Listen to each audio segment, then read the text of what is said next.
오후에 함께 살펴보실 하나님의 말씀은 골로새서 1장입니다. 골로새서 1장 15절에서 20절입니다. 그는 보이지 않는 하나님의 형상이시며 모든 피조물의 첫 태생이시니 이는 만물이 그에 의하여 창조되되 하늘에 있는 것들과 땅에 있는 것들과 보이는 것들과 보이지 않는 것들과 보좌들이나 주권들이나 정사들이나 권세들이나 만물이 그에 의하여 또 그를 위하여 창조되었기 때문이라. 그는 만물 이전에 계시고 또 만물은 그로 말미암아 존속하느니라. 그는 몸인 교회의 머리시라.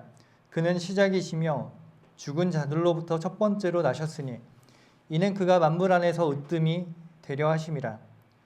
이는 모든 충만함이 그의 안에 거하는 것이 아버지를 기쁘게 하였음이며 그의 십자가의 보혈을 통하여 화평을 이루고 땅에 있는 것이나 하늘에 있는 것이나 그에 의하여 모든 것이 자신과 화해하게 하시려는 것이라. 말씀에서 기도하시겠습니다. 위대하시고 거룩하신 주 하나님 아버지, 예수님을 통해서 우리들을 구원해 주시고 하나님의 자녀 삼아 주신 은혜에 감사드립니다. 예수님은 만물 위에 으뜸이 되시는 분입니다. 우리가 어떠한 분을 섬기고 있는지 우리로 하여금 알게 하여 주십시오. 예수님과 더욱더 개인적이고 친밀한 교제를 나눌 수 있도록 인도해 주십시오. 우리 삶의 중심에 늘 예수님이 거하실 수 있도록 인도하여 주십시오. 예수님을 우리 삶의 변두리로 내모는 것이 아니라 참으로 예수님을 주인으로서 섬기고 주님이 으뜸이 되는 그런 자리에 우리가 모실 수 있도록 인도해 주십시오. 주님의 영으로 저를 충만케 해주셔서 하나님의 말씀만을 바르고 정확하게 전할 수 있도록 도와주십시오. 마귀가 이 시간 방해하지 못하도록 지켜주시며 주님 홀로 영광 받아 주십시오. 감사드리며 주 예수 그리스도의 이름으로 기도드렸습니다. 아멘.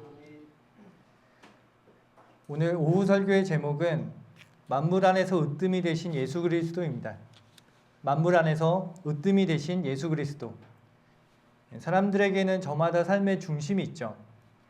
겉으로는 아무런 중심이 없어 보이는 사람처럼 보여도 사실 모든 사람의 마음 깊은 곳에는 삶을 움직이는 중심의 축이 존재하는 것입니다. 어떤 사람에게는 돈이 중심이죠.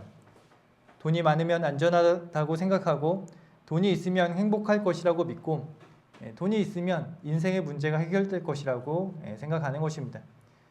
어떤 사람에게는 자녀가 중심입니다. 자녀의 성공이 곧 자기 인생의 의미가 되는 그런 사람들이 있습니다. 자녀의 평가가 자기 존재의 가치가 되는 것입니다. 어떤 사람은 자기 자신이 중심이 되죠. 내 감정, 내 계획, 내 성공, 내 자존심, 내 만족이 삶의 최우선순위가 되기도 하는 것입니다. 그러나 창조주 하나님이 아니라 피조물이 중심이 된 삶에는 결국 흔들릴 수밖에 없습니다. 무너질 수밖에 없는 것입니다. 돈은 있다가도 없어지고 성공은 올라가는 것 같아도 영원하지 않은 것입니다. 사람의 감정은 어제나 오늘이 다른 것입니다. 썩어 없어질 것이 사람의 중심을 차지하고 있으면 그것이 흔들릴 때 인생 전체가 함께 흔들리는 것입니다. 내가 중심이 되는 삶은 처음에는 자유로워 보이지만 결국은 가장 불안한 삶이 되는 것입니다. 구원받은 성도라고 할지라도 우리는 중심에서 예수님을 밀어내려고 하는 그러한 마음이 계속 생기는 것입니다. 영적 공격과 그러한 방해들이 계속해서 일어나는 것입니다. 우리의 육신은 하나님의 말씀에 극도로 거절하는 것입니다. 골로새서 2장 8절을 보면은 너희는 아무도 철학과 헛된 속임수로 너희를 사로잡지 못하도록 주의하라고 말씀하고 있습니다. 또한 골로새서 2장 18절에서는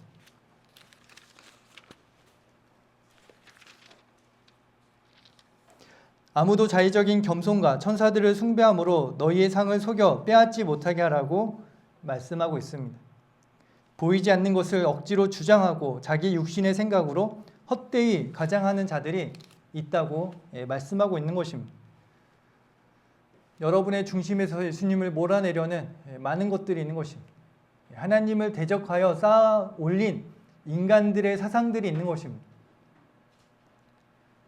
골로새 교회를 위협하던 거짓 가르침들은 겉으로 보기에는 매우 합리적으로 보였던 것입니다. 철학과 과학, 인간의 이성으로 보면은 그럴듯한 논리들로 하나님을 대적하는 사상들을 쌓아 올리고 있는 것입니다. 어떤 사람들은 신비주의를 말하고 있습니다. 천사를 숭배함, 더 깊은 영적인 체험을 말하고 더 높은 지식을 말하고 더 신비로운 세계를 이야기하면서 사람들을 속이는 것입니다. 그러한 모든 것들의 본질은 하나죠. 예수 그리스도를 우리의 중심에서 몰아내는 것입니다. 철학이 중심이 되게 하고 천사들을 숭배하는 것이 중심이 되도록 여러분들을 속이고 있는 것입니다. 오늘날도 마찬가지죠. 이름은 달라졌지만 본질은 같습니다. 세상의 인본주의 철학, 마찬가지죠. 인간의 이성과 욕망을 중심에 세우도록 만드는 것입니다.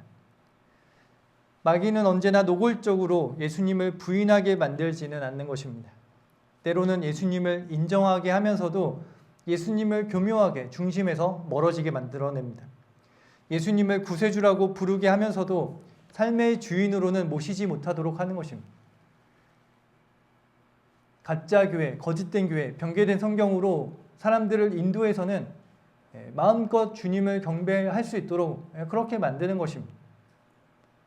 하나님께서 받으시지 않는 그런 경배를 열심히 드리도록 자신의 열성이 중심이 되도록 만드는 것입니다.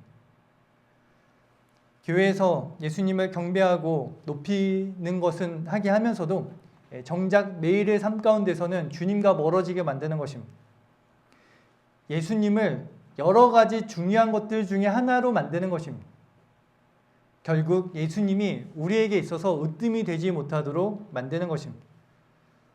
예수님은 여러 가지 중요한 것들 중에 하나가 아니십니다. 가장 중요하신 분이 우리에게 으뜸이 되셔야 하는 것입니다. 그래서 바울은 골로새 교회를 향해서 예수님이 어떠한 분이신지를 선포하고 있는 것입니다. 너희가 믿는 예수님이 누구이신지 똑바로 보고 그분이 얼마나 위대하신지 다시 한번 똑똑히 알라는 것입니다. 그분이 만물 안에서 으뜸이 되셔야 한다고 다시 한번 강조하고 있는 것입니다. 오늘 본문 말씀을 통해서 우리 믿음의 중심이 주님으로 다시 한번 조정되는 시간을 갖기를 바라는 것입니다. 우리 예배의 중심, 가정의 중심, 생각의 중심, 결정의 중심, 삶의 최우선순위가 오직 주 예수 그리스도께로 돌아오기를 바라는 것입니다. 만물 안에서 으뜸이 되시는 예수 그리스도, 첫 번째로 예수 그리스도는 만물의 창조주이십니다. 만물의 창조주이시죠. 본문 15절입니다.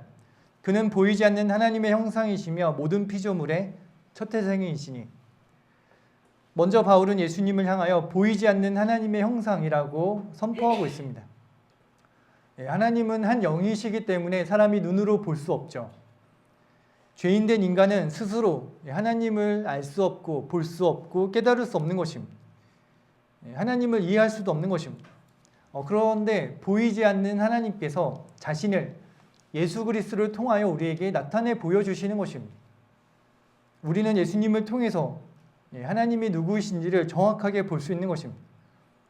예수님은 단지 하나님이 누구이신지를 설명해 주는 선지자가 아니죠.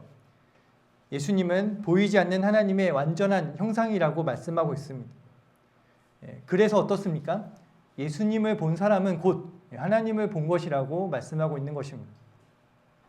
예수님을 보면은 하나님의 거룩하심을 볼 수 있습니다.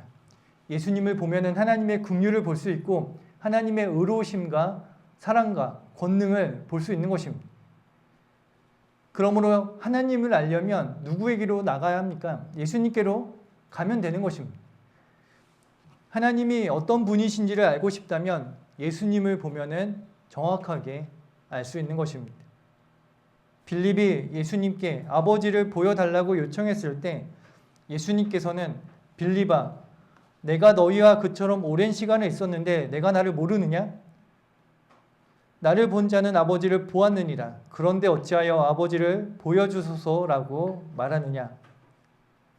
우리가 예수님과 함께 오랜 시간 있을 수 있는데 빌립과 같이 우리도 예수님을 모르고 있을 수 있습니다.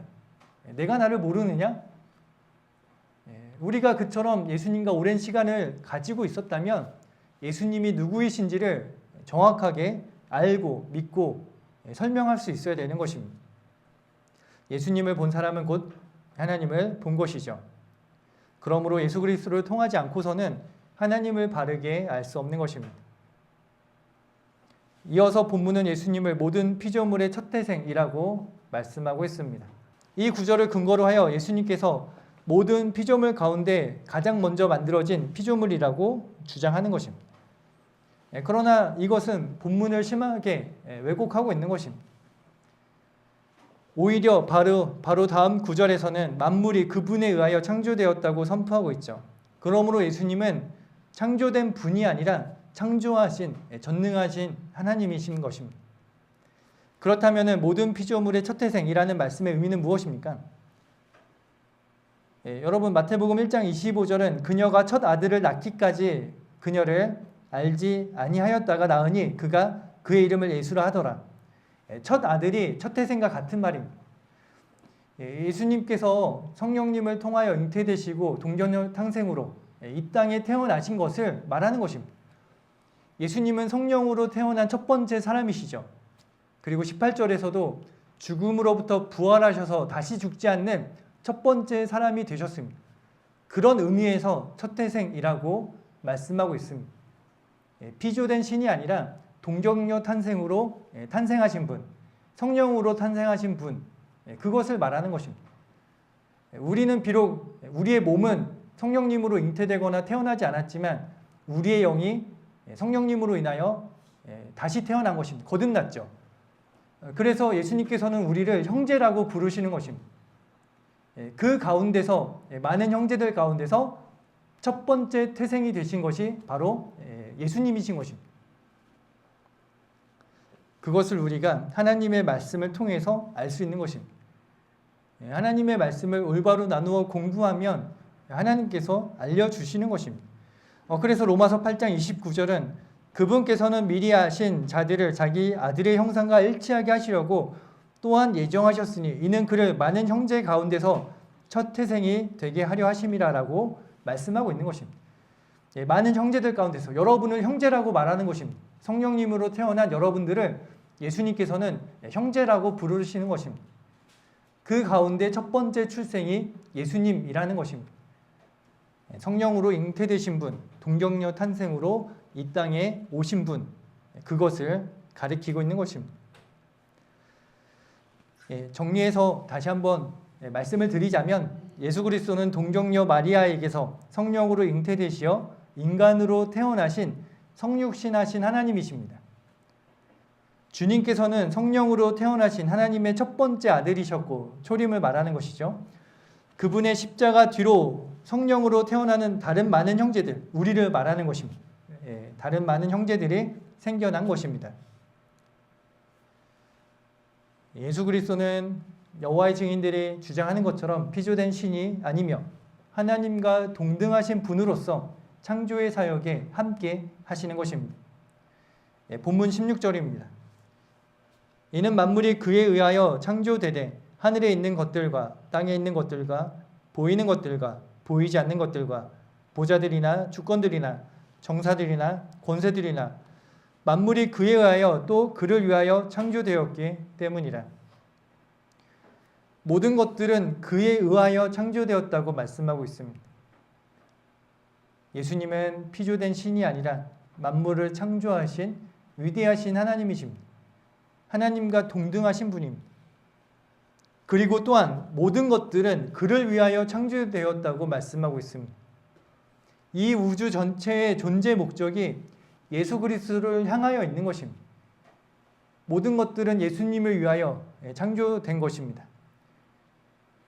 따라서 사람들은 하나님의 창조의 목적에 맞게 예수 그리스도를 위하여 살아갈 때 가장 행복하게 살 수 있는 것입니다.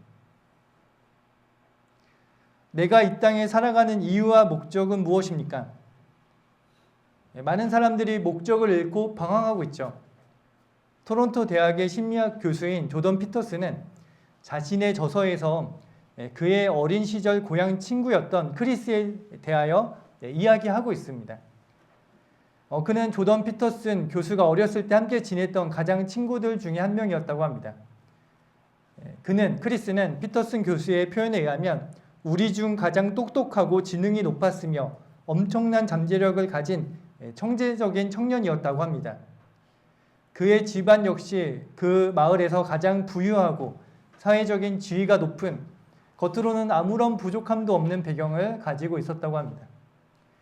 그러나 크리스는 나이가 들면서 삶의 절대적인 목적과 의미, 그리고 마땅히 짊어져야 할 생산적인 책임을 발견하지 못했습니다. 모든 물질적, 환경적 조건이 너무 쉽게 충족되자 그의 높은 지능은 오히려 독이 되어서 세상을 향한 날카로운 냉소주의, 그리고 허무주의로 발전했다고 합니다.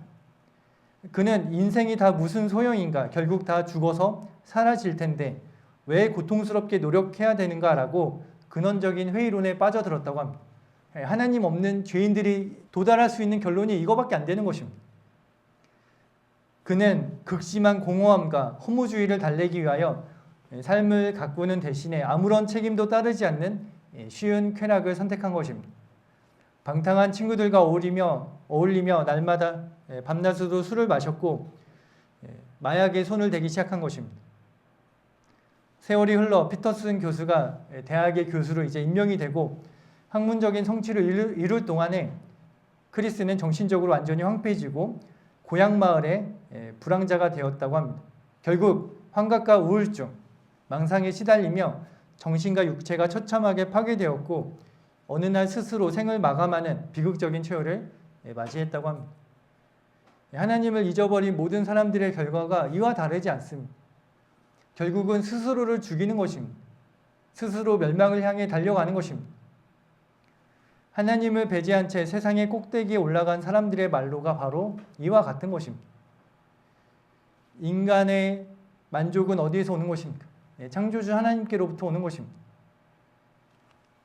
인간의 혼은, 인간의 영은 오직 창조주 하나님 한 분만으로 채워지도록 지음을 받았기 때문에 그 존재 목적에 살아갈 때 가장 만족하는 것입니다. 만물이 그를 위하여 창조되었다는 이 절대적인 성경의 목적을 상실한 인생은 반드시 파멸할 수밖에 없습니다. 그러나 반대로 삶의 의미와 목적을 잃고 방황하다가 공허함을 견디지 못하고 살아계신 하나님을 찾아 나선 사람들도 많이 있습니다.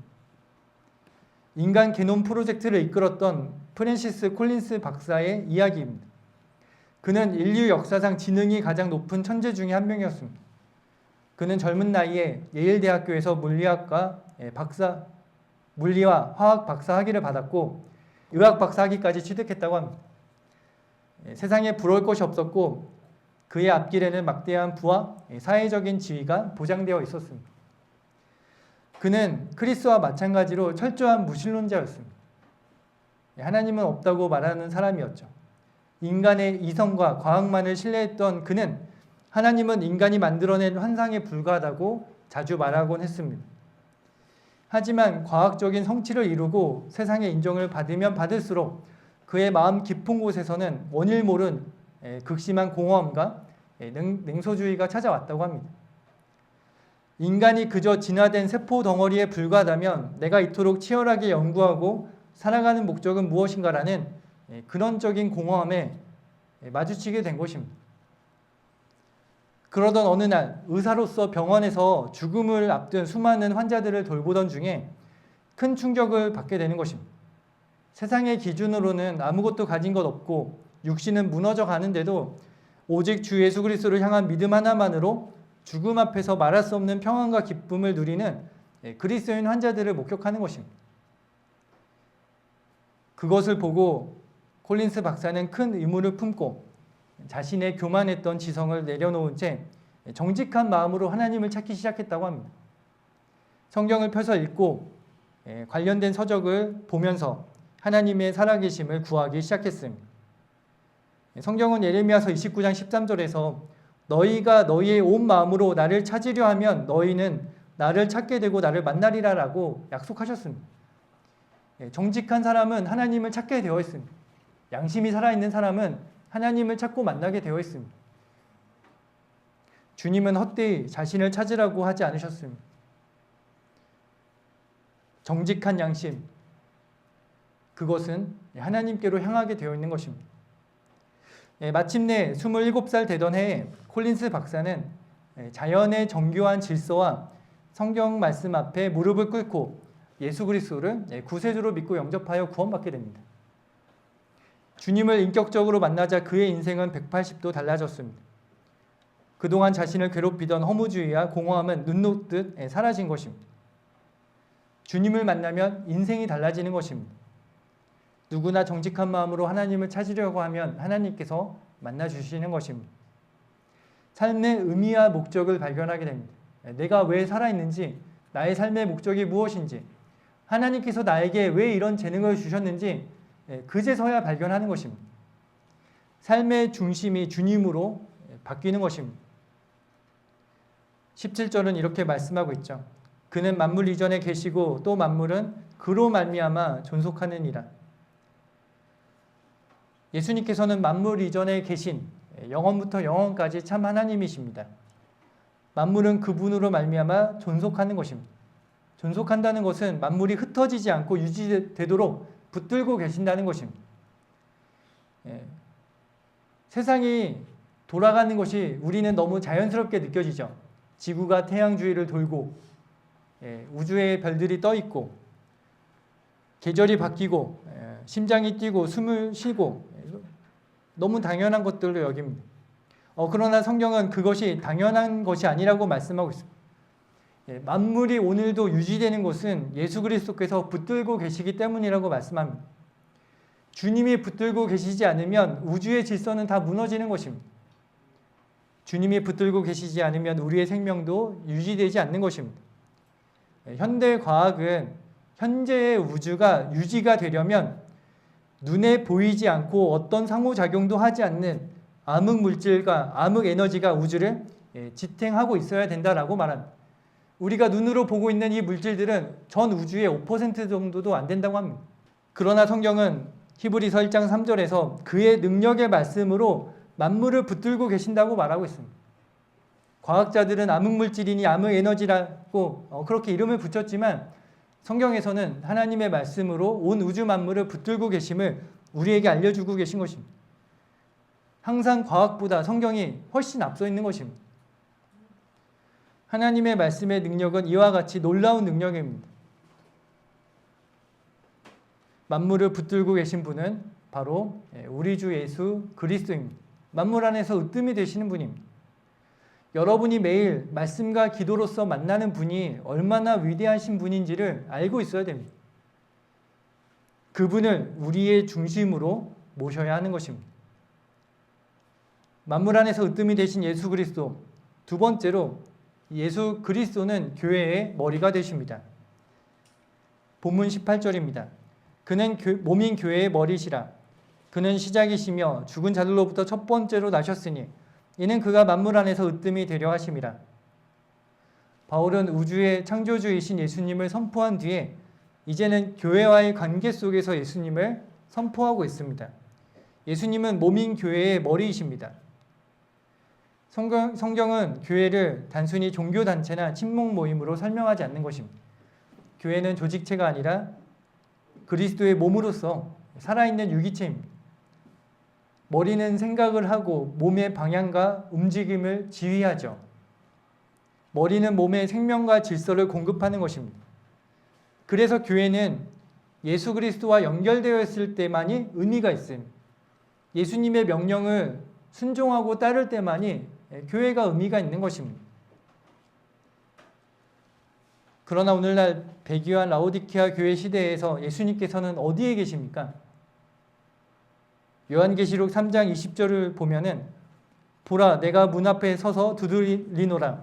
누구든지 내 음성을 듣고 그 문을 열면 내가 그에게로 들어가서 그와 함께 먹으며 그도 나와 함께 먹으리라고 말씀하고 있습니다. 다시 말하자면 예수님께서 교회 밖으로 쫓겨나신 것입니다. 그러니까 문을 두들기고 계신 것입니다. 변개된 성경은 사용하면서 하나님을 섬긴다고 말하는 교회들, 복음을 전하지 않고 온갖 거짓 교리로 잡탕이 되어버린 교회들, 그들은 예수님이 아니라 그들이 속해 있는 교단이 그들의 머리입니다. 그들의 목사가 그들의 머리가 되는 것입니다. 마치 축구 대표팀이 예수님과 아무런 상관이 없는 것처럼 그런 교회들도 예수님과 아무런 상관이 없는 조직체일 뿐입니다. 교회는 예수 그리스도의 몸입니다. 그러므로 교회는 교회의 머리이신 주 예수 그리스도의 명령에 따라야 하는 것입니다. 내가 보고 싶은 성경을 선택하는 것이 아니라 예수님께서 보라고 하시는 성경을 선택해서 보아야 되는 것입니다. 아무 교회나 나가는 것이 아니라 예수님께서 나가라고 하신 그 교회에 우리가 출석해야 되는 것입니다. 성도들 개인도 마찬가지죠. 예수님께서 우리의 머리가 되셔야 되는 것입니다. 주님이 내 시간표를 다스리셔야 합니다. 주님이 내 언어를 다스리셔야 하고 내 물질을, 내 인간관계를, 내 은밀한 생각과 욕망까지 주님께서 다스리셔야 되는 것입니다. 주님께 숨기지 말고 주님께 다 내어드림으로써 주님을 정말로 나의 삶의 주인으로 모셔드려야 되는 것입니다. 우리의 믿음은, 신앙은 예수님을 교회에서만 찾는 것이 아닙니다. 예수님을 삶의 한 부분에 모셔두는 것이 아닙니다. 예수님께 나의 모든 것 전체를 내어드리는 것입니다. 월요일부터 주일까지 모든 날들, 날마다 모든 것들을 주님께 드리는 것입니다. 예수님을 시작이라고 말씀하고 있습니다. 우리의 모든 것의 시작이 되셔야 됩니다. 예수님은 교회의 시작이시죠. 교회는 어떤 사람의 아이디어에서 출발한 것도 아니고 어떤 종교개혁자나 철학자의 사상에서 출발한 것이 아니라 교회는 예수 그리스도로부터 시작된 것입니다. 십자가와 부활 위에 교회가 세워졌습니다. 그러므로 교회가 새로워지는 것도 그리스도께로 돌아가는 것뿐입니다. 우리도 주님께로 돌아가야 되는 것입니다. 날마다, 여러분의 날마다의 시작이 주님과 시작이 되어야 되는 것입니다. 또한 예수님은 죽은 자들로부터 첫 번째로 나신 분입니다. 예수님의 부활을 의미하죠. 죽은 자들로부터 다시 살아나셨습니다. 물론 성경에는 예수님 이전에도 죽었다가 살아난 많은 사람들이 있죠. 나사로가 그랬죠. 그러나 그런 모든 사람들은 다시 살아났다가 다시 죽은 것입니다. 예수님의 부활은 그런 의미의 소생이 아닙니다. 예수님은 부활하시고 다시 죽지 않는 영광스러운 몸으로 일으켜지신 것입니다. 그래서 그분은 부활에 죽은 자들로부터 첫 번째로 나신 분이 되신 것입니다. 우리도 그 뒤를 따라가는 것입니다. 여러분이 변모될 몸을 입게 되실 텐데 예수 그리스도와 같은 몸을 입게 되는 것입니다. 예수님의 부활은 그래서 단지 예수님 개인의 승리가 아닙니다. 예수님의 부활은 그분께 속한 모든 성도의 승리를 보장하고 있는 것입니다. 여러분은 사망에게 승리를 선포하는 것입니다. 여러분들은 죄에게 승리를 선포할 수 있는 것입니다.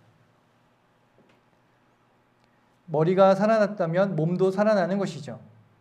머리이신 그리스도께서 사망의 권세를 깨뜨리셨다면 그분께 속한 교회도 최종적으로 사망을 이기게 되는 것입니다. 우리는 승리를 보장받은 성도들입니다. 그렇기 때문에 성도들은 죽음 앞에서도 소망을 갖는 것입니다. 우리가 어디로 가는지를 정확히 알고 있기 때문입니다. 누가 현명한 사람입니까? 자기가 죽어서 어디로 가는지를 아는 사람이 현명한 사람입니다. 예수님께서 창조주가 되시고 교회의 머리가 되시고 부활의 첫 열매가 되신 목적이 무엇입니까? 18절은 마지막에 이렇게 말씀합니다. 이는 그가 만물 안에서 으뜸이 되려 하심이라. 이것이 오늘 설교의 핵심입니다. 예수 그리스도는 만물 안에서 으뜸이 되셔야 하는 것입니다. 많은 중요한 것들 중에 하나가 아니라 가장 중요한 으뜸이 되셔야 하는 것입니다. 주님은 삶의 장식품이 되기를 원하시지 않습니다. 주님은 여러분들이 필요할 때만 찾는 도깨비 방망이가 되기를 원하시지 않는 것입니다. 주님은 우리 인생의 중심이요 최고 자리요 으뜸이 되시기를 원하는 것입니다. 우리는 때때로 주님을 존중한다라고 말하지만 실제로 우리 삶의 주변에 모셔둘 때가 많습니다. 아까 계시록 살펴본 것처럼 문 밖에서 두들기고 계신 것입니다. 내 삶의 중심에는 내가 있고 주님은 내가 어려울 때만 잠깐 찾아가는 상담자 정도로 밀려나 있을 때가 많은 것입니다. 내 계획이 중심이고 주님은 그 계획을 도와주시는 분 정도로 여길 때가 있는 것입니다. 그러나 성경의 예수님은 그런 분이 아니십니다. 그분은 만물 안에서 으뜸이 되셔야 하는 것입니다. 내 안에서도 그분은 으뜸이 되셔야 됩니다. 주님이 으뜸이 되시면 삶의 질서가 바로 잡힙니다.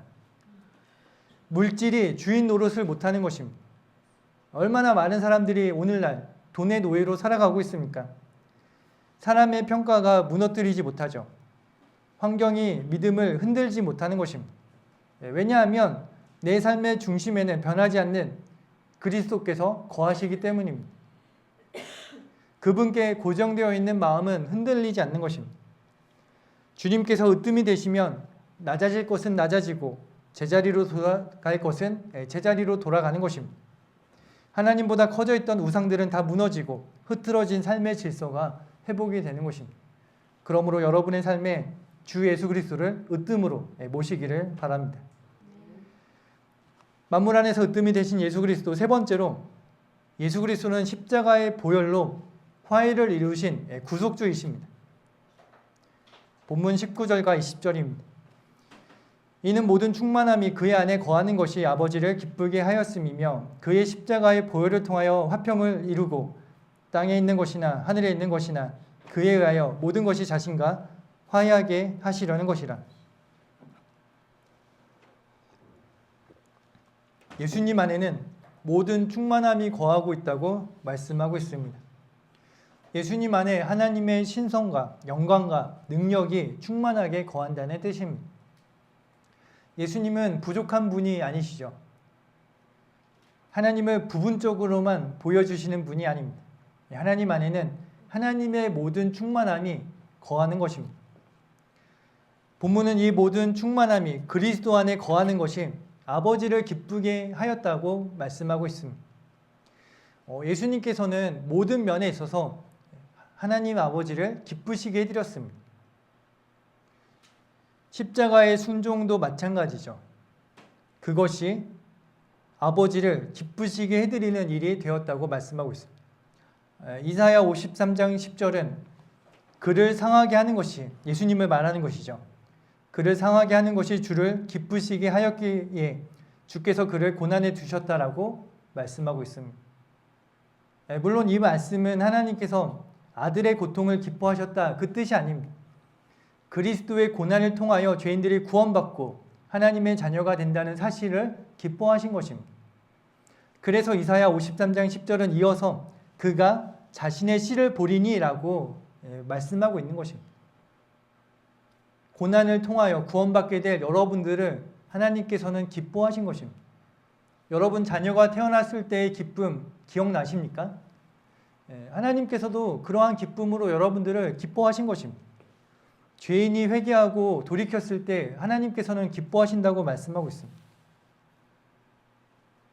예수님은 십자가의 죽음에까지 아버지의 뜻에 순종하심으로써 보혈을 통하여 구속을 완성하신 것입니다. 우리가 지난주에 살펴본 것이죠. 그리고 본문은 이어서 그의 십자가의 보혈을 통하여 화평을 이루었다라고 말씀하고 있습니다. 보혈을 통하여 구속을 이루시고 화평을 이루시고 화해를 이루신 것입니다. 모든 것은 보혈을 통하여 이루어지는 것입니다. 인간의 선행으로 우리의 더러운 걸레와 같은 의로 하나님과의 화평을 이룬 것이 아닙니다. 종교적인 열심으로 화평을 이룬 것이 아니죠. 눈물과 결심과 수양으로 죄의 문제가 해결되는 것이 아니라는 것입니다. 오직 예수 그리스도의 십자가의 보혈로 화평이 이루어지는 것입니다. 그렇기 때문에 자신의 의로 구원받으려고 하는 사람들이 얼마나 예수 그리스도의 보혈을 모독하고 있는 것입니까? 하나님의 선물이 있는데 그것을 거절하고 자신이 값을 치르고 사려고 하는 것입니다. 그것은 자신이 예수 그리스도와 같은 위치에 올라서려는 것입니다. 자신의 노력으로 예수님과 같이 되려고 하는 그런 것입니다. 그래서 하나님께서 그런 것들을 받아주시지 않는 것입니다. 죄는 하나님과 인간 사이를 갈라놓죠. 가장 심한 죄는 교만입니다. 자기의 선으로 구원받을 수 있다고 믿는 것만큼 교만한 죄가 없는 것입니다. 죄인은 하나님과 원수된 상태에 있습니다. 그러므로 인간에게 가장 큰 문제는 환경의 문제가 아닙니다. 물질의 문제가 아니죠. 건강의 문제가 아닙니다. 인간에게 가장 큰 문제는 하나님과의 관계에 있습니다. 하나님과 어떤 관계에 있는가? 그것이 가장 큰 문제입니다. 죄인이 가장 두려워해야 될 것은 세상에서의 실패가 아닙니다. 돈이나 건강을 잃어버리는 것이 아닙니다. 사람에게 버림받는 것도 아니죠. 가장 두렵고 가장 무서운 것은 성난 하나님의 손에 떨어진 죄인들이 죄에 대한 자비 없는 하나님의 진노의 심판을 받게 된다는 것입니다. 하나님의 공의는 죄를 그냥 못 본 척 넘어갈 수 없습니다. 죄의 삭은 사망이며 반드시 심판을 받아야 하는 것입니다. 그러나 동시에 하나님의 사랑은 죄인들을 구원하기 원하시는 것입니다. 하나님의 공의와 하나님의 사랑에 모순이 생기는 것입니다. 그 공의와 사랑이 만나는 자리가 어디입니까? 십자가입니다. 그래서 시편 85편 10절은 자비와 진리가 함께 만났고 의와 화평이 서로 입맞추었도다라고 말씀하고 있는 것입니다. 자비와 진리가 만난 곳이 바로 십자가입니다. 십자가에서 의와 화평이 서로 입을 맞춘 것입니다. 십자가에서 하나님의 공의는 죄를 심판하셨고 하나님의 사랑은 죄인을 구원하시는 것입니다. 예수님께서 우리의 죄를 담당하시고 우리가 받아야 될 죄에 대한 하나님의 진노의 심판을 나 대신 받으신 것입니다. 그 보혈로 말미암아 죄인인 나는 하나님께로 나아갈 길이 열린 것입니다. 성도 여러분, 나의 그러한 추악한 죄를 용서하시기 위하여 하나님께서는 사랑하는 독생자 예수 그리스도를 화목제물로 보내셨음을 기억해야 됩니다. 세상 죄를 제거하는 어린 양으로, 하나님의 어린 양으로서 예수님께서는 여러분의 죄를 담당하시고자 십자가에서 피 흘려 죽으신 것입니다. 성경은 그가 채찍에 맞음으로 너희가 낫게 되었다고 말씀하고 있습니다. 예수님께서 친히 나무에 달린 자신의 몸으로 우리의 죄들을 담당하신 것은 우리가 죄들에는 죽고 의에는 살게 하시려는 목적이라고 말씀하고 있습니다. 그러므로 보혈의 의미를 깨닫고 감사하는 성도는 결코 죄를 가볍게 여기지 않습니다. 그리스도의 피로 용서받았다는 사실은 우리를 방종하게 만드는 것이 아닙니다. 오히려 죄 앞에서 더욱 민감하게 만드는 것입니다. 죄를 즐기면서도 나중에 회개하면 된다라고 생각하는 것은 보혈을 무시하는 사람들이라는 짓거리입니다. 성경은 죄에 대하여 민감해져야 된다라고 우리에게 알려주고 있습니다. 그 추한 죄 때문에 예수님께서 채찍에 맞으셨음을 기억하십시오. 나의 죄 때문에 예수님께서 십자가에 돌아가셨음을 기억해야 됩니다. 예수님을 십자가에 못 박은 것은 누구입니까? 로마 군인들도 아니요 유대인들도 아니라 바로 내 죄가 예수님을 십자가에 못 박은 것입니다. 지옥에 가기 합당한 나와 같은 죄인들을 위해서 나의 죄를 담당하시고 나를 하나님과 화해시키시려는 목적으로 예수님께서 십자가에 못 박혀 피 흘려 돌아가신 것입니다. 이것을 안다면 우리가 어찌 그 은혜 앞에서 죄를 가볍게 여길 수 있겠습니까? 우리가 어찌 그 사랑 앞에서 여전히 자신만을 위하여 살아갈 수 있겠습니까? 우리가 어찌 주님을 위한 섬김을 대단한 희생인 것처럼 말할 수 있겠습니까? 보혈의 의미를 우리가 알고 있다면 우리가 주님을 위해서 못할 일이 무엇이 있겠습니까? 어떤 성도는 주님을 위한 섬김을 대단한 희생으로 여기는 것입니다. 그러나 보혈의 의미를 진심으로 안다면 그 무엇으로도 하나님의 사랑과 은혜에 보답할 수 없음을 알게 되는 것입니다. 그것을 생각할 때 성도의 헌신과 섬김은 희생이 아니라 보혈의 은혜에 대한 마땅한 반응이라는 것을 알게 되는 것입니다. 구원받은 성도의 삶은 내가 주님을 위하여 얼마나 희생했는가를 자랑하는 것이 아니라 주님께서 나를 위하여 얼마나 큰 은혜를 베풀어 주셨는가를 기억하며 감사로 드려지는 삶입니다. 그러므로 우리가 자랑할 것이 없습니다. 내가 몸을 불사르게 주님께 내어드린다고 하더라도 부족한 것입니다. 그 은혜를 생각할 때 우리가 예수님을 어찌 삶의 변두리에 둘 수 있겠습니까? 예수님은 단지 존경받으실 만한 분이 아니라 우리의 경배를 받아 마땅하신 창조주 하나님이십니다. 내가 필요할 때만 도와주시는 분이 아니라 우리가 주인으로 모시고 섬겨야 할 분이십니다. 하루의 시작을 예수님과 함께 해야 되는 것입니다. 예수님은 모든 면에서 으뜸이 되셔야 됩니다. 내 생각보다 으뜸이 되셔야 합니다. 내 감정보다, 내 계획보다, 내 물질보다 예수님이 으뜸이 되셔야 합니다. 내 삶 전체에서 주 예수 그리스도께서 가장 높은 자리를 차지하셔야 합니다. 말씀을 맺겠습니다. 만물 안에서 으뜸이 되셔야 되는 예수 그리스도께서 우리에게 어떠한 사랑을 베풀어 주셨는지, 어떠한 은혜를 베풀어 주셨는지를 기억해야 됩니다. 그래서 고린도후서 5장 15절은 그가 모든 사람을 위하여 죽으신 것은 산 자들이 이제부터는 더 이상 자신들을 위하여 살지 않고 자기들을 위하여 죽었다가 다시 살아나신 그분을 위하여 살게 하려는 것이라고 말씀하고 있습니다.